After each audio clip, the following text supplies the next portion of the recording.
শ্রীমদ্ ভগবদ্গীতা যথাযথ প্রথম অধ্যায় বিষাদযোগ শ্লোক নাম্বার ৩৯। কুলক্ষয়ে প্রনশ্যন্তি কুলো ধর্মা সনাতন ধর্মে নষ্টে কুলম কৃৎস্নম অধর্মাভিভবতু তত।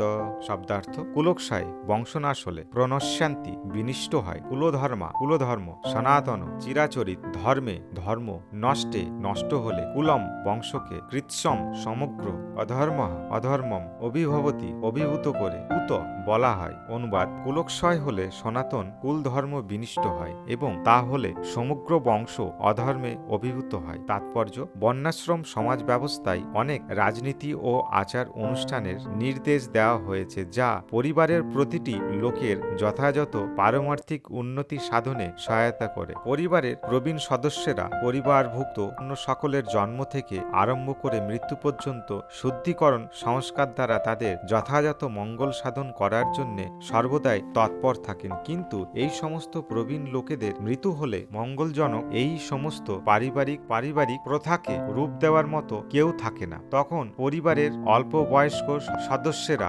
অমঙ্গলজনক কাজকর্মে লিপ্ত হতে পারে এবং তার ফলে তাদের আত্মার মুক্তির সম্ভাবনা চিরতরেই নষ্ট হয়ে যায়। তাই কোনো কারণেই পরিবারের সদস্যদের হত্যা করা উচিত নয়।